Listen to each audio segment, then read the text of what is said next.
We all got it. So, Mike, do you want to kick us off?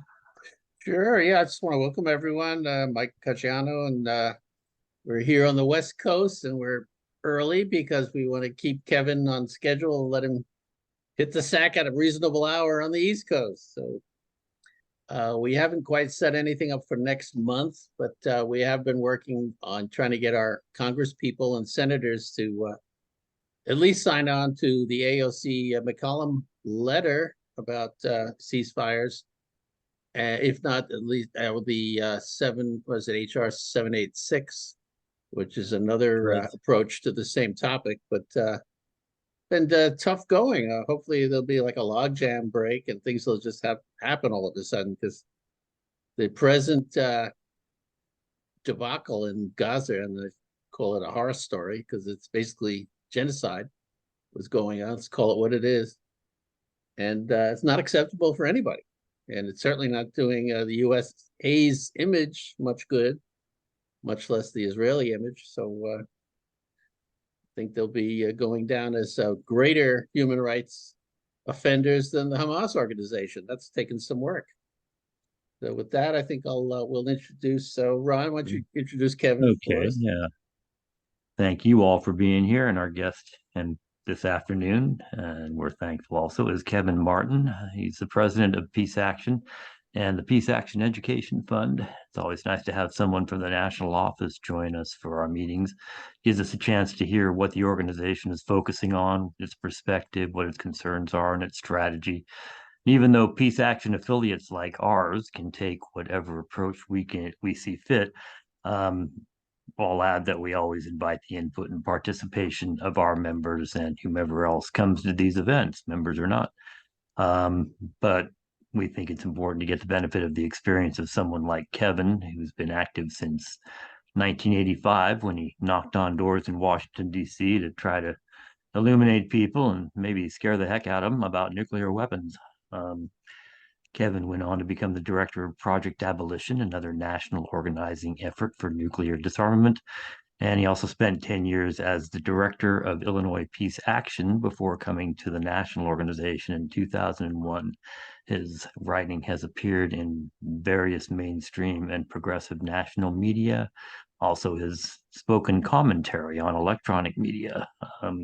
And he's been spotted at conferences and meetings all around the world related to peace and disarmament. And we are, as I say, glad and fortunate to have him on our screens today. Thank you, Kevin Martin.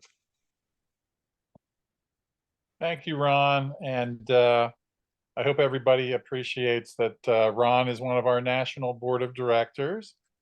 And I just wanted to start with a thanks to all of you.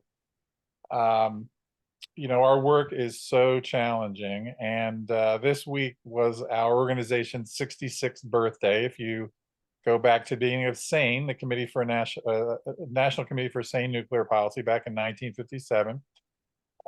We just turned 66 this week. So I've been working for the organization for a long time in various positions since 1985. So it means a lot to me personally. But the thing that always means the most to me are the fabulous people who support peace action in this country, other folks in the peace movement that we work with, both in the United States and also internationally.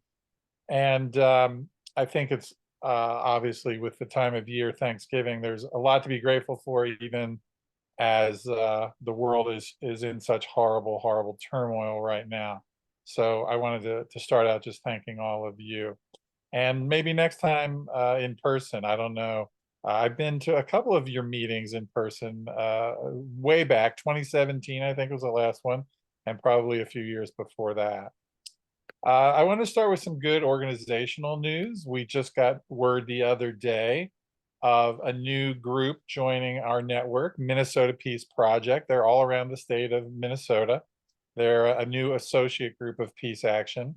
And that follows other associate groups who have joined in the last few years in Kentucky and Connecticut and Chico, California, a couple hours north of you guys. So that was good news in terms of a new group as part of our grassroots network, especially in the upper Midwest. We just got that word on Friday. So I wanted to go over a few brief issues before talking about the horrible situation in Gaza. So first of all, in terms of the crazy government shenanigans, which you may or may not have been paying a lot of attention to, good for you if you haven't. The government shutdown, which was threatened for last Friday, was averted, and they passed another continuing resolution to fund the government for just another few months. Now, there's some concern that in January and February that this could happen all over again, and there could be two different shutdown deadlines because they're talking about not funding the whole government at that time. They're going to do, I haven't seen a list of which, but certain government departments, I think in late January and others in early February. So we could be doing this whole stupid dance again in a couple of months. But what was very interesting and what was going on before the deadline and the continuing resolution is the shenanigans around the Biden administration's proposed 105 billion, or maybe it's 106 billion supplemental funding request. And you may have seen the House actually passed 14 billion for Israel, but it was going to be paid for, it was going to be offset by 14 billion in cuts to the IRS, and particularly the IRS staff, which had been passed as part of the Inflation Reduction Act. And I've seen some credible sources saying, well, if you're really caring about the deficit, that's one of the worst things you could do, because for every dollar you cut from the IRS, it costs you $2 in terms of collecting taxes. So it was ridiculous. It was a political point that the new speaker wanted to make. So that's not going anywhere, especially in the Senate. And in the Senate, you do have more support, and even bipartisan support, for the potential 105 billion, the whole jumbo Christmas tree, as they call it here in Washington. So it's got money for Ukraine, I think something like 60 billion, the 14 billion for Israel. There is some humanitarian aid for Gaza. There's some money to challenge China over Taiwan, and I'll talk about that in a little bit. There's money for border protection, and then there's even just some sort of ongoing national security government function, State Department and Pentagon.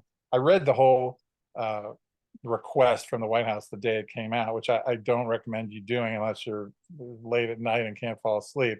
But it was amazing what they're trying to throw in there. And while I don't support it, and Peace Action doesn't support all that money, I understand why the Biden administration thinks they have to try to do that. And a lot of it does have to do with Ukraine. But it also has to do with just the general government dysfunction in Washington, and particularly with the House Republicans being so difficult in terms of really getting anything passed. So, and of course, you know, that's all apart from the huge Pentagon budget, which unfortunately does not look like we're going to have any victories this year on cutting the Pentagon budget or cutting some of the worst weapon systems that we've been working on. So I guess I would say unusual spin on the Ukraine funding. I think they will try to get it through as part of the whole big package. But there are a couple of bills that are proposed by Republicans, Mike Lee from Utah and Warren Davidson from Ohio. And their stated objective is to cut off all funding to Ukraine. They're very open about that. But their bill, which is called the Define the Mission bill, doesn't go that far. It's not saying to cut off all money to Ukraine. It has some reporting requirements, which actually might be pretty good in terms of what's the projected cost of U.S. involvement in Ukraine, how long, what are the objectives. It's got some wrinkles in there about the price of Russian energy resources and what that might have to do. It prescribes that there needs to be a ceasefire as an objective, which I'm fine with. but you could go further than a ceasefire. And I don't know why you have to say that in a bill. And one of the most objectionable things about the bill is that it says that whatever ceasefire, cessation of the war between Ukraine and Russia cannot be dependent on US aid, which I understand why there's some, America first type Republicans that want to make that point. But to say that and to try to tie any administration's hands in diplomacy really doesn't make sense, especially because Congress would get a bite at the apple later in terms of whether or not to fund whatever is proposed to fund reconstruction, humanitarian aid, whatever it is in Ukraine. So my sense is, and from talking to these Republican aides, and we sort of have had to talk to them because the Democrats are really not proposing anything publicly in terms of any kinds of restrictions or reporting requirements or any kind of stipulations. They're all at this point publicly just backing whatever Biden says in terms of aid to Ukraine. So what I think could happen is, whether it's part of the whole big supplemental or not, there could be some negotiations behind the scenes. And it's possible that some of these reporting requirements may get some support. They may try, both Lee and Davidson may try to bring up their bill as an amendment to the supplemental. I don't think that would pass. And I think in a way it just gets them more of a megaphone to talk about what they see are some of the problems with aid to Ukraine, some of which I might agree with. But Peace Action is not supporting this bill. We are looking at it as a vehicle that does raise questions around funding for Ukraine.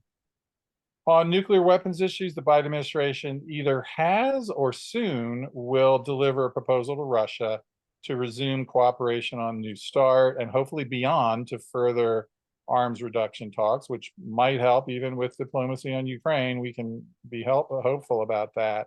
And then, of course, there was the meeting earlier this week outside of San Francisco where Biden and Xi of China met.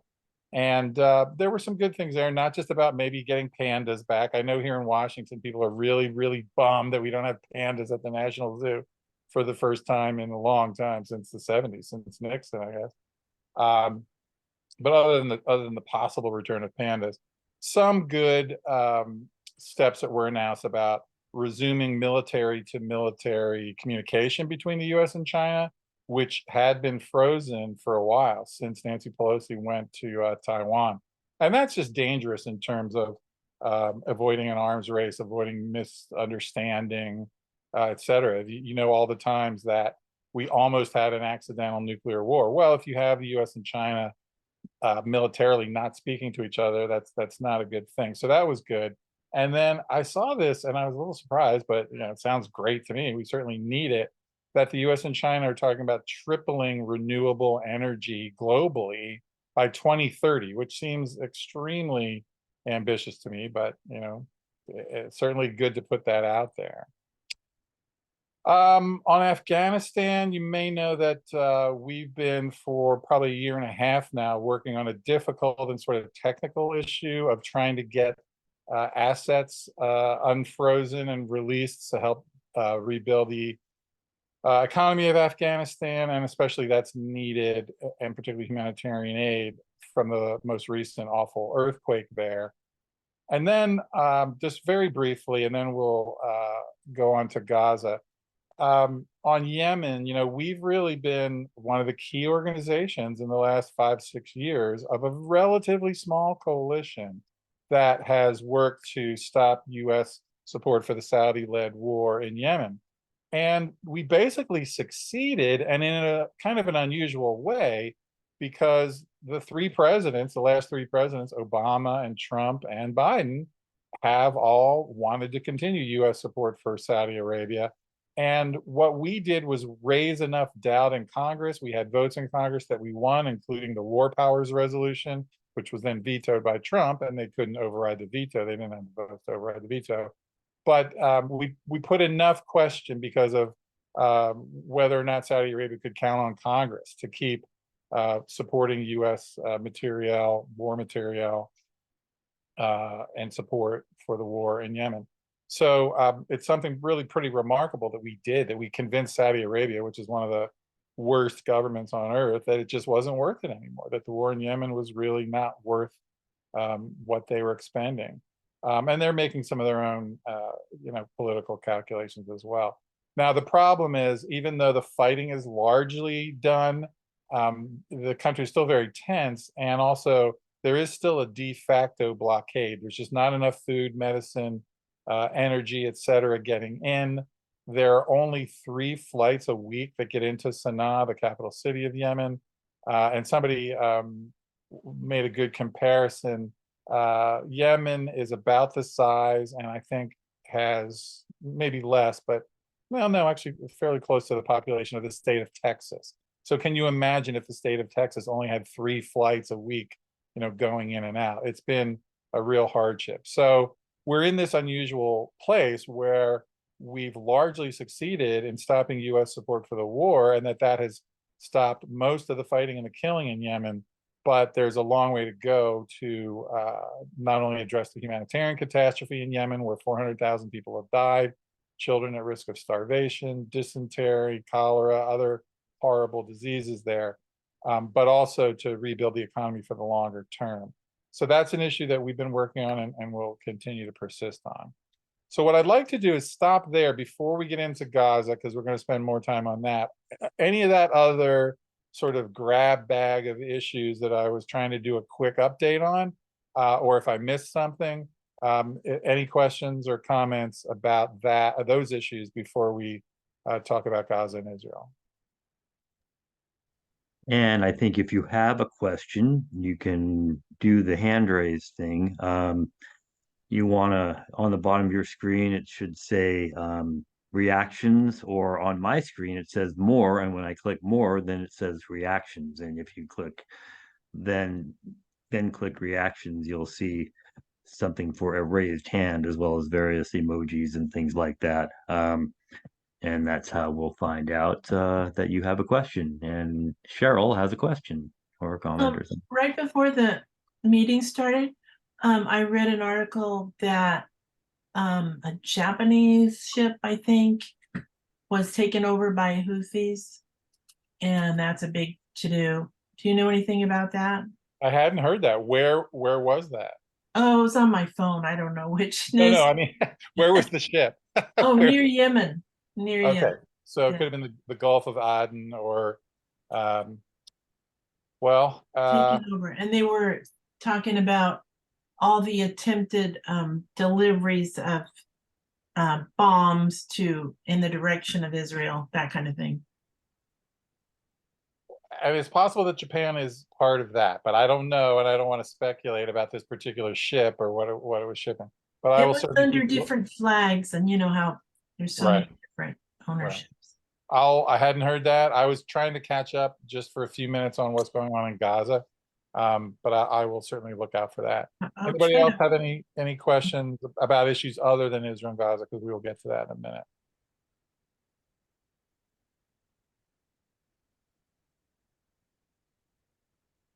Okay, well, let's get to that, because that certainly is the thing that has been occupying most of people's time and energy. So I did see there was just, I guess, this afternoon, CBS News and Washington Post are reporting on a possible deal to release some of the hostages held by Hamas, possibly up to 50, although they don't have a precise number, and that there would be about possibly a 5-day pause in Israel's attacks.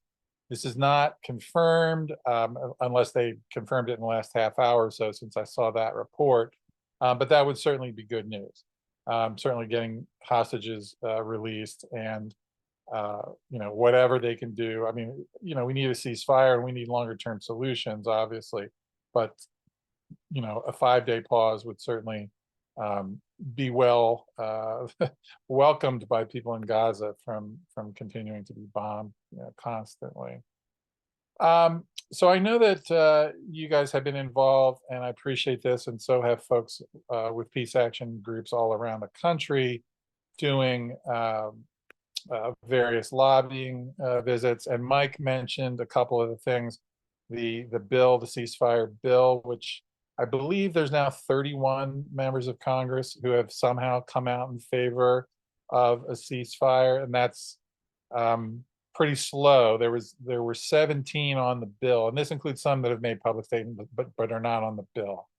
So that is tough sledding. And then the two other things, there's the letter that Mike was talking about that AOC and others led, and then the thing that I think is very interesting, although it may not go very far, is the joint resolution of disapproval for an upcoming weapons sale to Israel. Now, it's not a huge weapons sale. I mean, it's 330 million, so it's not small either. And I believe it's precision guided kits for bombs. So it's something that they would be using in the attack on Gaza. And, you know, Congress can, although it's never done this, but Congress can pass what's called a joint resolution of disapproval to stop a weapons sale. So Ilhan Omar from Minnesota is the original sponsor of that. And I think it probably will not get a vote in the House. They can bottle it up in committee. They don't have to advance it. However, if we can get a senator to introduce it, you can get around some of that House procedural logjam. So we are going to see if we can find a Senate partner, and it might be Bernie Sanders, it might be Elizabeth Warren. There are a few others that we've been talking to about possibly joining Representative Omar to try to stop that weapons sale to Israel at this time. So those are the three sort of main vehicles. The House Resolution 687, if I have that number right, I'm not always good about remembering the number. 786, sorry, House Resolution 786, which is in favor of the ceasefire. Then there's the letter that's AOC and others. And then there's the joint resolution of disapproval. Now, related to this, and we were having a staff meeting last week where this came up, and this happens usually over a longer time frame, where our peace voter work, and we are relatively unique among peace groups that we can and do endorse candidates for Congress. We could endorse for president, although we almost never have. We can and do endorse for House and Senate and raise money and get our supporters to raise money and support them. And it's not a coincidence that Ilhan Omar and Rashida Tlaib and Ayanna Pressley and Cori Bush and others that we like a lot that are very good on our issues, the Squad et al., are going to be targeted by AIPAC. And some have already been targeted in the past, possibly even to be defeated by supposedly more Israel-friendly, maybe more centrist Democrats in the House. And you know, they've been doing this for several election cycles, and they've been doing it fairly successfully, unfortunately. And I mentioned that we have this new group, Minnesota Peace Project. They're a 501c3, so they can't endorse candidates, but they are very aware of the political dynamics in Minnesota. And Ilhan Omar, her challenger last time, was a guy who's well respected. I think his name is Don Samuels. He's a former city council person in Minneapolis, well regarded. And one of our members there said, well, I've known Don and his wife for 30 years. He's a progressive African-American guy, but he's coming straight out and saying that Omar is being too hard on Israel, whatever, too soft on the Palestinians, too soft on Hamas. And, you know, he'll be taking AIPAC money to try to beat her. But this member of ours from there said, well, I've known Don and his wife for 30 years. They're lovely people, but I don't want him to represent me in Congress over Ilhan Omar. So it's just stark to me that as we are now gearing up our fundraising and support for candidates like Ilhan Omar and AOC, well, AOC probably doesn't need our help so much, but Rashida Tlaib probably will in Michigan, that they are being targeted already because they are, you know, calling for a ceasefire and calling for an end to the slaughter. So that's just interesting to see that our policy work, our advocacy work, and our political work, the electoral work, are sort of moshing right into each other. Not a surprise, it's just you don't often get to see it immediately on such a high profile issue. So I think it's great that we've had so many great actions around the country. In addition to lobbying and vigils, there are attempts to disrupt business as usual. I don't know what people in the Bay Area thought about the Bay Bridge being shut down the other day. There are questions about, are you just pissing off people that maybe would be your allies anyway? But it's been very impressive to see the huge outpouring of empathy. And I would like to think, and I'm someone who's worked on Israel and Palestine issues for a long time, although usually it's kind of a secondary issue. I'm on the advisory board of the U.S. Campaign for Palestinian Rights and have been for quite some time. It's impressive to see, and it's terrible that it is taking the horrible attack by Hamas and then the horrible overreaction by Israel. It's heartening to see that so many people are standing up for Palestinian human rights in ways that we just haven't seen before. And whatever happens, if and when there's a ceasefire, when this horrible war is over, I don't think people can just sort of go back to business as usual. And I think Israel can't go back to being complacent. And I think that we're going to have conversations about how do we support Palestinian human rights. Whether people think a one-state solution or a two-state solution, I don't know that we have to get into that so much. But there is even some slow recognition, and there was an article today that John Rainwater posted, that there are some Democrats in both the House and the Senate that are talking about putting limits or restrictions on U.S. military aid to Israel. So as horrible as this situation is, and as urgent it is that we do everything we can to stop the killing right now, I think we can also be thinking about, well, what comes next? What comes after the killing stops? And I do think that for peace action anyway, I don't know that people are going to care too much if we say we're in favor of a one-state solution or a two-state solution. And there's arguments about why both are extremely difficult and unrealistic. But I think our role to work in support of Palestinian human rights and to oppose U.S. weapon sales and to put more restrictions on U.S. weapon sales to Israel is the proper place for us to put our energy. I want to stop there and just see what questions you might have, or do we need to put any of the links in the chat about the joint resolution of disapproval, for example? I could do that if people need it.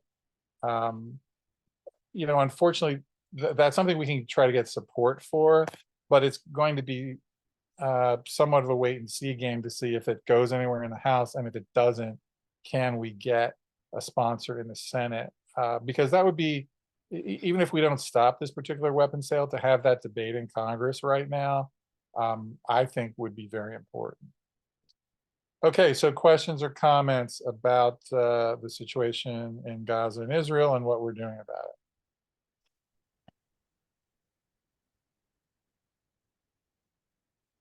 Well, I guess I would just say it's these various actions in Congress and are kind of there just to sort of, one function of them from our standpoint is just to keep the conversation going and maybe give it different perspectives and things like that.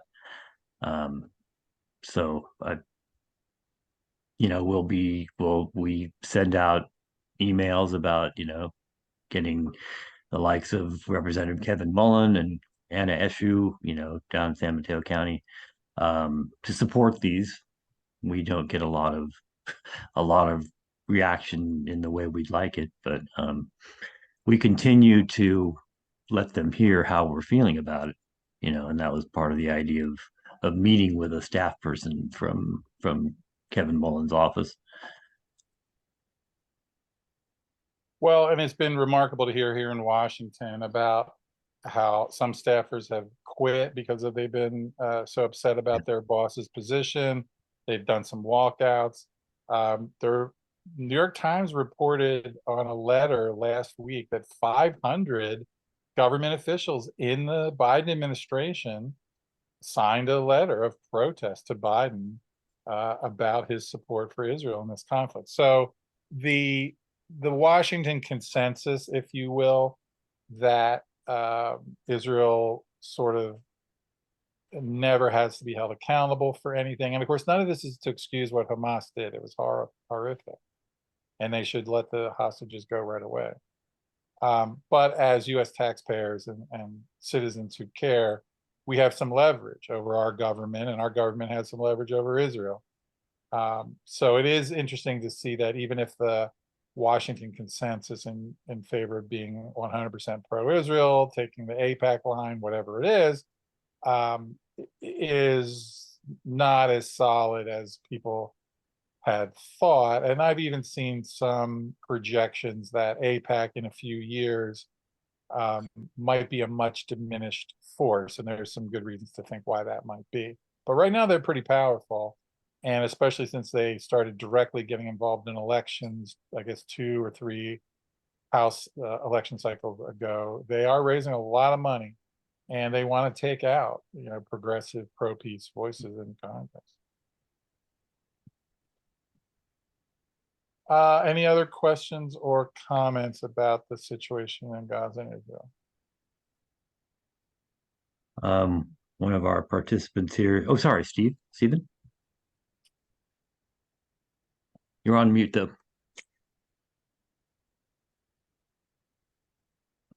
Oh, maybe he's There. I'm wondering if you've heard anything about this an attempt to sell a huge number of assault rifles to the Israeli settlers, or to Israel, so that they can distribute them among the settlers. To me, that just sounds like just horrendous. So even President Biden think that's a bad idea. I didn't see it yet, but he had an op-ed in the Washington Post, I think it was today. And he was talking about the United States could actually put sanctions on settlers or settler groups if they are acting violently. But, I certainly would be in favor of that. But of course, the settlements are one of the biggest problems in terms of a possible 2-state solution, or even if it were a 1-state solution. So many Palestinians have been dispossessed of their land. And even with this horrible order by the Israeli military for people in Gaza to evacuate south, some people did that. But for a lot of Palestinians, their experience, or their family's experience, was they left their homes in 1948 or 1967 and never got to go home. And if some foreign military was saying I had 24 hours to get out of my house, my response to them would be unprintable, and I shouldn't say it over Zoom. I wouldn't obey that. And so Biden talking about, well, the violent extremist settler activity is a problem, and we could sanction them. I'm all for that, but it's going to have to go a lot further than just that. Other folks, other points, questions? I have a question. Hello? Yeah, please. Okay. I hope this isn't too redundant, but other than writing letters, emails to our Congress people and signing petitions for a ceasefire, in a nutshell, and following these legislative issues that you're talking about, what else can we do to stop the killing to stop the killing? Well, I think this is a time for trying to build broad coalitions. I know there are a few unions who have come out and made more than a few, and including, I believe, attempts to have some unions refuse to ship weapons. Now, that's a pretty high bar. There was a number of groups in a coalition in Missouri that, at least for one day, shut down a shift at a Lockheed Martin plant because they were shipping or are shipping weapons to Israel. Now, not everyone has the wherewithal to do that. That's obviously a high bar for activity. You might risk getting yourself in a lot of trouble. I think, other than putting pressure on Congress, any place that you can find allies, whether it's local elected officials, unions, business people, groups that don't normally take positions on this. And I think also trying to help educate your friends and family. There are some really good resources that are easy to find about the violations of international law that Israel is undertaking with this attack, including the Center for Constitutional Rights lawsuit that they filed last week. And that is alleging genocide, and it's alleging, it's the filing, and it's by Palestinian American groups, in addition with CCR. The filing is that it names Biden and Blinken and Austin particularly, that they are failing to stop genocide as they are required to do under the Genocide Convention. You know, the United States is not part of the International Criminal Court, but Palestine is. So in theory, and we'll see, and the International Criminal Court has been talking about this, there could be court cases brought against both Hamas and Israel. But what the Center for Constitutional Rights lawsuit cites is the Convention Against Genocide. And it basically has two citations for Biden and Blinken and Austin. The first, that they are not acting to prevent genocide, which if you're a signatory to the treaty, you're supposed to act to prevent genocide. And the second is that they're actually complicit because of US weapon sales and political and military support. Now, I've been having this conversation with people. You have to know who your audience is, and some people will get very defensive if you use the words apartheid or war crimes or, you know, violations of international law. And I don't think it's necessary to be inflammatory with our language, but I think it's good to back it up with sources. So I think that if there are people that you think are willing to engage in this, helping to educate them about international law, about genocide, and about how the United States is complicit, that's not going to bring an end to the killing right away. Obviously, this is very frustrating because we all want this to stop immediately. But I do think in terms of getting people to understand that Israel, the United States, Russia for that matter, in its attack on Ukraine, can and should be brought to account under international law. I think that's an important thing to try to help educate people on. Thank you. I'll bring to people's attention something that was it just was put in the chat by Tom Newman as an episode from John Oliver's Last Week Tonight show that's on HBO, and I think this was a couple of weeks ago, maybe 2-3 weeks ago, about the Israel-Gaza conflict. And I concur that it's a very good segment with a lot of good background. And as I say, there's a link to it in the chat. So if you want to click that, it'll pop up on your browser and you can save it or whatever. I had one other issue I just wanted to mention before I go, which I think is a bit of a bright news, but we can certainly continue if there are other questions or points about Gaza. Mike, you have your hand up? Oh, yeah, I was just mentioning, because people are at wit's end as what can I do? What can I do? And we were in the beginning of this meeting was discussing tactics, like was that bridge closure really a productive thing? Maybe it might play well in overseas media, but like when you're looking at locally, people that have not had the opportunity to weigh in whether they want to do something in favor of publicizing the crisis are stuck in the traffic whether they like it or not. And you can actually work very hard at creating new enemies and new resistance. So one of the things I noticed was I think the Extinction Rebellion people in Britain learned the hard way doing something like that. They decided we're going to really close down. We're going to shut it down. London. Oops, sorry, I think I zapped my own Zoom here. Okay. So they started blocking commuter trains coming into downtown London. Turned out most of them are, janitors, street sweep people that really need that job. And they ended up having huge fistfights over, people that would have probably been sympathetic, so you really got to think twice or three times about these types of civil disobedience items as to who you're really harassing, Now, the item that people are looking at things to do, My own specialty is 150 word statements, because that many newspapers on letters to the editor have about 150. Some have 200, some a bit more, but it's not a bad practice to work at 150. And I've been very, very successful getting it at least to the county paper, which has a recirculation of about 80,000.